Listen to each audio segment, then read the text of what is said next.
Hello and welcome to Frankly Speaking, where we dive deep into regional headlines. I speak with leading policymakers and business leaders. I am Katie Jensen. On this episode of Frankly Speaking, we hear from Professor Yossi Mekelberg, an Associate Fellow for the Middle East and North Africa Program at Chatham House. We ask him what it will take to normalise diplomatic ties between Saudi and Israel, if Joe Biden has any chance of achieving peace in the Middle East before the elections, and whether Palestinians could finally be guaranteed their own state.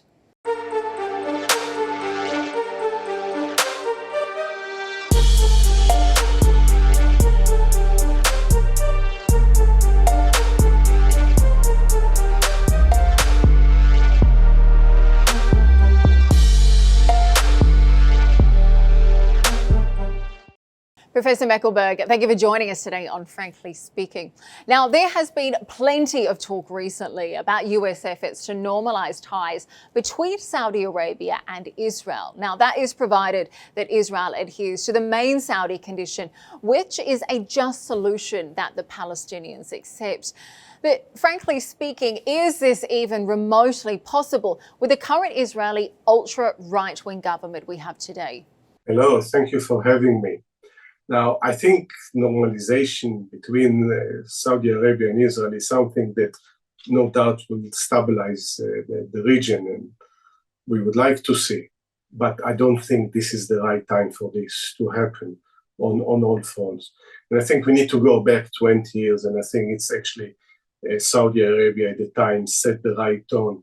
Normalization with Israel is something that is desirable, it's something that is possible.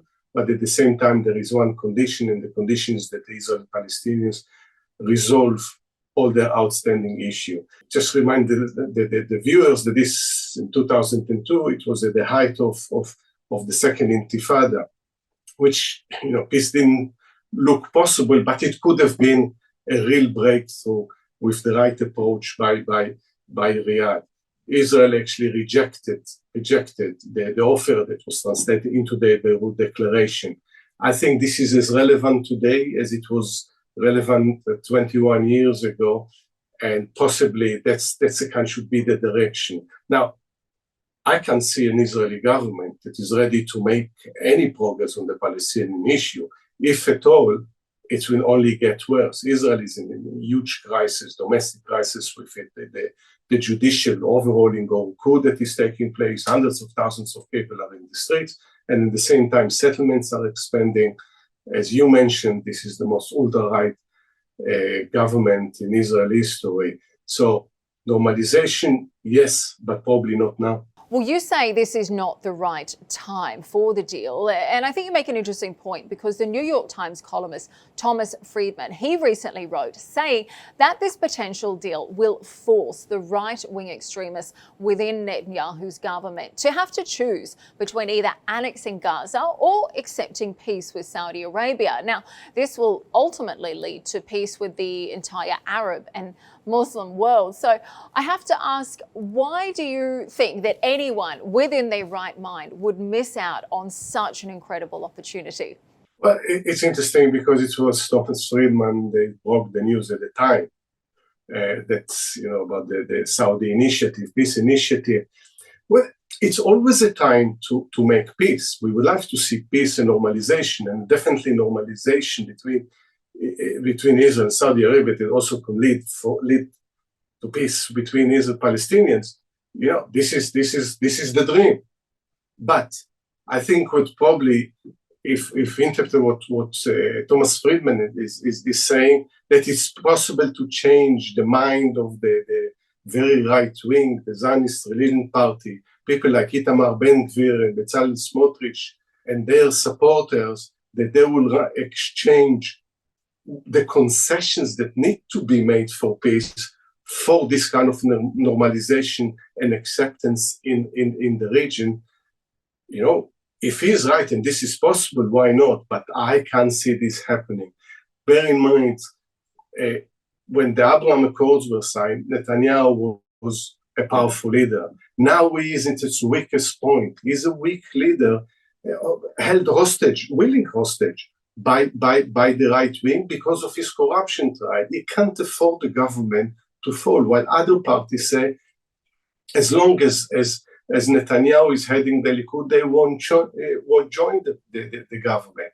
Now, there might be a constellation in which the other parties, Yair Lapid, Benny Gantz, would say, if there is a real offer from Riyadh on the table for normalization and exchange of peace, and Netanyahu with the Palestinians, and Netanyahu accept it, they will give up their principled view on his corruption trial, not joining a government led by a defendant and join the government. But I think this is I think this is one of the big issues, because we're now seeing this extreme right-wing politics within everyday politics. Now, you say Netanyahu himself is a weak leader, and there's no doubt that relations between President Biden and Netanyahu haven't been great. The US has given a number of very clear signals it does not approve of what the current Israeli government is doing. So I have to wonder, with these kinds of tensions in place, how much sway does Washington actually have over Israel today?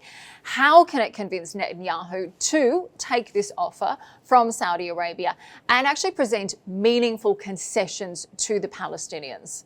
You see, in principle, Washington can have great influence way over Israel because of the close relationship, the alliance between the two countries. It provides Israel with at least $3 billion a year in military aid and intelligence cooperation and supporting the United Nations. Otherwise, the Palestinian state would have long been recognized in the Security Council. There was a range. But can you see this happening? They're using this influence or power over Israel during election year. I can see this actually happening. Potentially, yes, there is enough lever for the United States to convince Israel to do certain things. But we see that even when Biden, already 7 months into the Israeli government, hasn't invited Netanyahu to visit Washington, still not has happened. What we see is the opposite. In the streets, we see more and more police and security forces beating up demonstrators that are trying to defend democracy. You see how much power there is in the hands of the right, of the ultra-right in Israel. And Netanyahu's main concern is to find a way to derail his corruption trial and prevent him potentially going to jail. And I think you're right, but in many ways it does feel like Netanyahu wants this deal to be his legacy. But even if he does make these concessions to the Palestinians, is he not risking the support of his cabinet, as you've mentioned there before, and potentially even suffering the same fate of former Prime Minister Rabin when he was assassinated by extremists close to 30 years ago? And bear in mind that the person that incited against Rabin at the time was Netanyahu himself. That's the way he built his way. He built his way to the prime minister office. But beyond that, yes, Netanyahu would like to leave a legacy of peace with normalization with Saudi Arabia and complete the Abraham Accord by doing that. What intervenes in all of this is, of course, the corruption trial and his inability to form a different government than the one he formed 6-7 months ago. He doesn't want to actually, not the Ben-Gvir, not the Smotrich, and the ultra-right, to share power with them, because he knows the consequences domestically and internationally. But this is not his main consideration right now. And since Biden can't stop the trial, and no other member of the international community, this takes precedence of the legacy. But in almost an ironic way, Netanyahu already is dreaming in public about having trains going all the way to Jeddah and Riyadh, but he forgets that it comes with certain things, certain concessions that he has to make until this becomes a reality. So you feel that until Netanyahu's corruption trial is done, until that's off the table, you feel that there's no way we will see any progression between normalization with a solution for the Palestinians, for normalization between Saudi and Israel. Is that what you're saying? I think that's what needs to happen there, is that in order for this to happen, is for the political system in Israel to decide that the corruption trial is secondary, and I'm not so sure it's desirable, but the corruption trial is secondary to normalizations with Saudi Arabia. In other words, the other parties that refuse to sit, led by Benny Gantz and Yair Lapid and Gideon Sa'ar and Avigdor Lieberman, are ready actually to change their mind and say, all right, under these circumstances, this is too important for the future in Israel. This is ensuring Israel's security and prosperity in the long run. And if we need to sit in government share power with a corrupt leader, so be it. But this will force them to climb down from a very, very tall tree that they, ran on this platform for few elections. So this is, I think, the only possibility. Or the government collapses and new elections and different parties come to power. But as long, again, if Netanyahu has to make a decision between potentially going to jail, the corruption trial going, or normalization, I guess that's from the way that he has behaved thus far, that he will probably compromise Israel, strategic interests. So you feel that normalization between Saudi and Israel is off the table, at least while Netanyahu has his corruption trial to worry about. So let's talk about the everyday Israelis. Where do you think that most Israelis stand when it comes to resolving the conflict with the Palestinians? We often hear of Israeli fear that Arabs want to throw all of the Jews in the sea and erase Israel off the map. But I have to ask, isn't that exactly what Israel's current finance minister, Bezalel Smotrich, is calling for towards the Palestinians? I think right now public opinion can be swayed in either direction. I think back in the 70s and 80s, I think all this notion of all the Arab countries and people wants to throw Israelis to the sea took hold basically on the discourse in Israel. Since then, Israel signed peace agreements with Egypt and Jordan and then normalized relations with other countries. So I think this can change very quickly, and we saw it 30 years ago with the Oslo Agreement for no support for a two-state solution, not even mentioning two-state solution, got into actually a majority, steady majority that supported it, by the way, on both sides.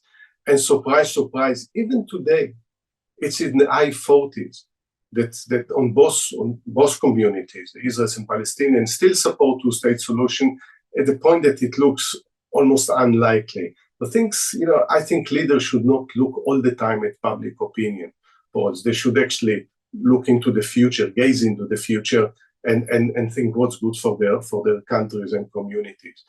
I think normalization, again, it's possible if certain conditions change. At the same time, I think most of the Israeli public, bear in mind, they reject the judicial coup as it suggests by the government. Likud supporters are actually abandoning Likud right now. So the possibility of normalization with Saudi Arabia would be very, very attractive for more Israelis, and more will understand that in order for this to happen, concession on the Palestinian issues needs to take place. Well, you say governments need to look to the future and think about what is best for that country. Surely it doesn't really feel like that's happening at the moment when we consider some of the reforms that have been passed by Israel government this year. And the reforms have been passed despite months of weekly protests and despite hundreds and thousands of the protesters demanding for change. What are your thoughts of the laws that have been passed so far? And do you think there is any chance of them being reversed in the future?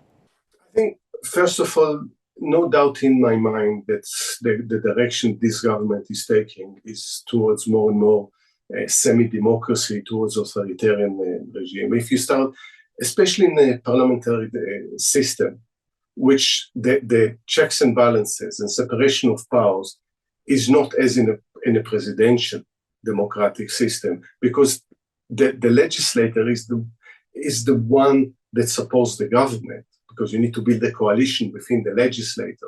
So anyway, there is a majority for the government, for the executive, between the three branches. So the branches that protects and defends the democracy and the accountability and to make sure that governments are not do things with impunity is the judicial.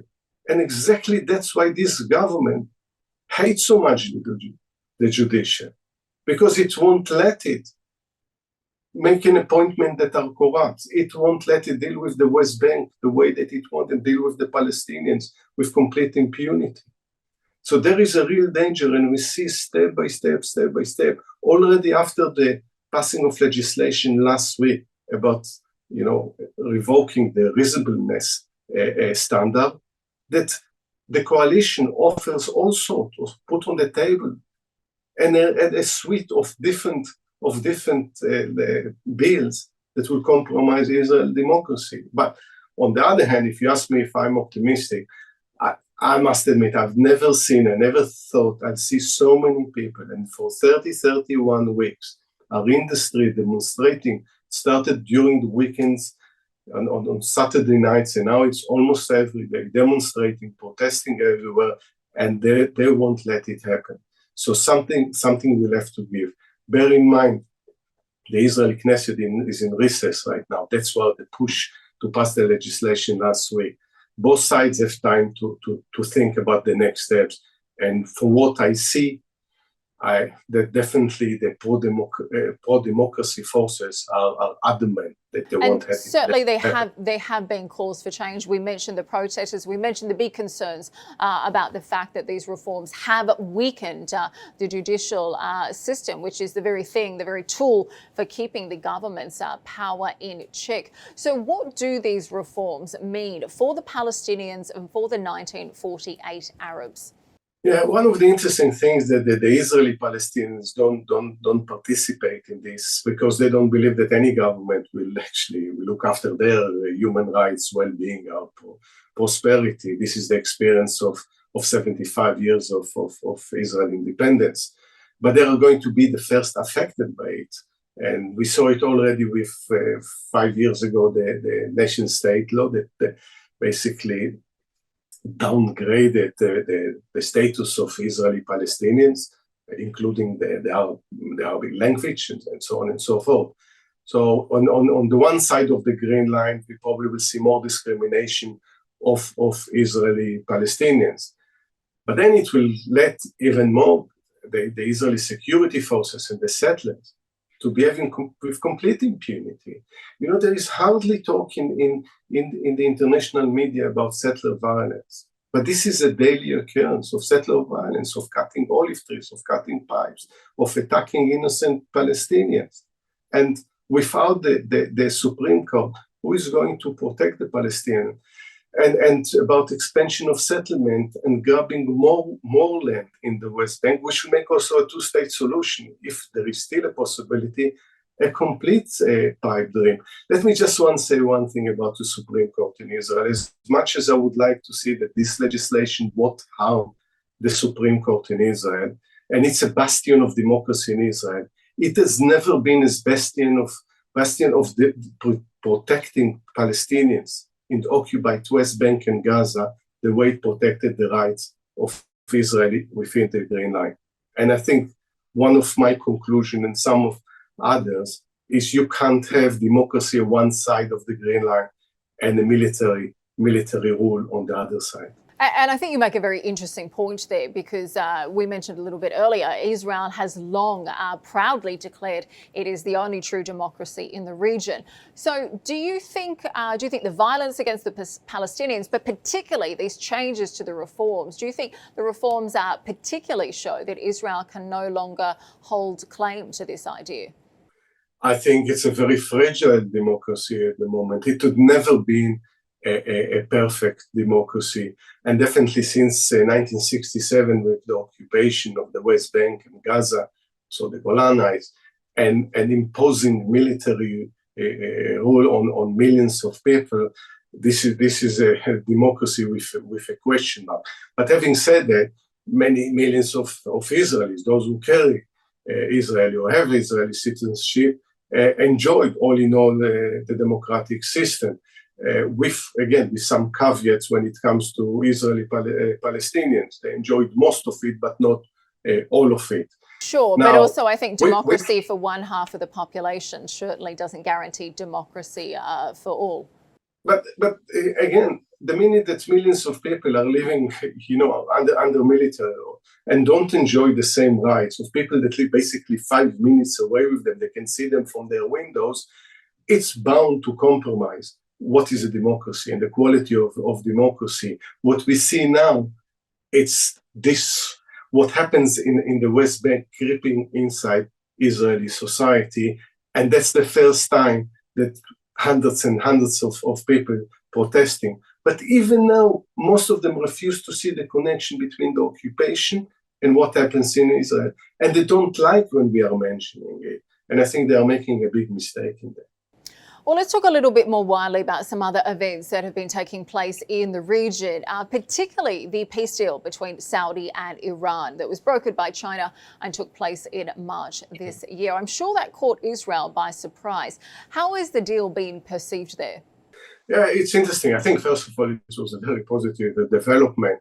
But, in all my talks with people that experts on Middle East and strategists in Israel, there was an assumption, a wrong one, and the one way otherwise, that the Middle East was divided, in recent year or recent decades in such a clear way that it's unchangeable, that there is Iran and its allies on one way, and then there is the Gulf and Israel and the country on the other side, and this is not going to change. So basically, Israel is on the right side of history, and whatever happens, whether it's their normalization or less formal relations between Israel and some of the Gulf states, including Saudi Arabia, the basic tenets of this strategic cooperation is not going to change. And that's what, and I heard it weeks, maybe days before the same kind of argument, before the deal between Iran and Saudi Arabia was agreed, including, by the way, not expecting that China is going to be the broker in this deal. So this was caught Israel by surprise, but also I think there is a war in Israel. What does it mean vis-a-vis Iran in the region, whether it's in Syria or Lebanon, but definitely when it comes to the development of nuclear capabilities? I think it certainly rids Israel of a card that it's played for so long with Arab countries and the idea that the enemy of my enemy is my friend. Do you think this deal will last, though? I think the deal will last because as long as any other deal, as long as both sides have interest in that, it will last. And my reading of the situation that both Riyadh and Tehran have interest in this deal. It has a lot to do also with the role of external forces, especially the United States, which is becoming less and less a reliable ally. So this deal actually made a lot of sense. It doesn't mean, and I think our viewers know that it makes Iran and Saudi Arabia any closer, but they both recognize that their interest is averting a direct conflict. So it made a lot of sense. It doesn't stop also any of the countries to cooperate with Israel when there is an interest to do so. And I think this is exactly the trick that Israel missed, because they thought it was a zero-sum game. And there's nothing in the Middle East which is a zero-sum game. Okay, interesting. So you felt Israel has missed an opportunity there. Another admission we've recently seen has been the readmission of Syria into the Arab League. What are your thoughts on that announcement? Well, while I understand the logic of that, and when we look at the need, Syria no doubt should be part of the Arab League, and I think not having Syria part of it caused harm. And we see, for instance, with the issue of stream of refugee, or we see the smuggling of drugs and border security. All of this makes sense. My qualms with this, it should have not been done while President Assad is still in power, because I think this compromises the credibility of the Arab League. Because for more than 10 years, most of the Arab League said that they won't deal, not with Syria, but with Bashar al-Assad, because 600,000 people probably paid with their life as a result of his conduct of the conflict within Syria. Half of the population has been displaced. So what is the message? from the Arab League to the rest of the region of the world by accepting Bashar al-Assad. So from realpolitik, I understand it. And also the case of Syria needs the Arab League and to rebuild Syria.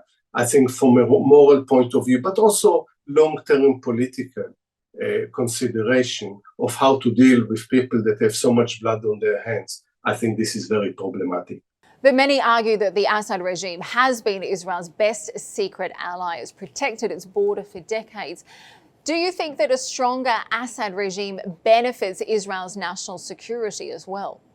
I agree, but the fact that not only that keeping the border since 1973, first his father and then him, it's an asset for Israel. But we see actually the transfer of weapons from Iran to the Hezbollah.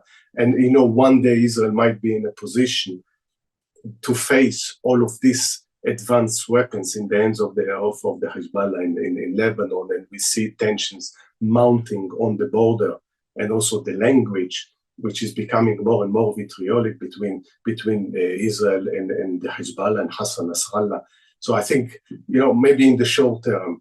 But again, it's not the point is, yes, we can look at realpolitik and short-term politics in this sense. But the question, I think, for the entire region, whether it's right to change the views about someone like Bashar al-Assad, considering what happened in the last 12, 13 years or not. My answer, I think maybe finding a way that won't legitimize Syria. Syria is part of the region, but being very careful not to legitimize someone like Bashar al-Assad, forgive me.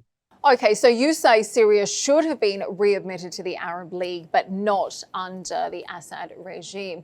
Well, let's talk a little bit about the Abraham Accords. This is something that Israel has been directly involved with. Now, I saw that a recent Washington Institute poll showed that there'd been a drop in support from Gulf Arabs when compared to last year. How do you explain this? What do you think are the reasons behind it? And do you feel that the Accords have made Israel less or more aggressive towards Palestinians? It takes me back, I remember being called by the media when it was, the Abraham Accords was signed and said, is it a cause of celebration? Any normalization is a cause of celebration because we want to see in the international arena countries get along with one another and reduce tensions. On this sense, it was a positive development, but it left out the Palestinian issue. And this was the elephant in the room and remains the elephant in the room. And it takes us, our conversation about normalization between Saudi Arabia and Israel. There will never be full normalization, even if it's signed, but between people, as long as the Palestinian issue is still there. And what many, especially in the UAE, but in Bahrain, in Morocco, are seeing is that instead of Israel using it as an opportunity, feel more secure, maybe to take even more risk vis-a-vis the Palestinians, they take it as a carte blanche, the interpretation, look, the way they see it, the Arab world doesn't care about the Palestinians anymore. We can get normalization for free. We can announce almost other week about more thousands and thousands of housing units in the settlements, and we can dispossess people from, whether in Khan al-Ahmar or in Silwan in Jerusalem, on Sheikh Jarrah, and we can still get normalization. And I think there was an excitement, there was an enthusiasm about it at the beginning because there are a lot of potential for cooperation, collaboration, but the Palestinian issue is still there.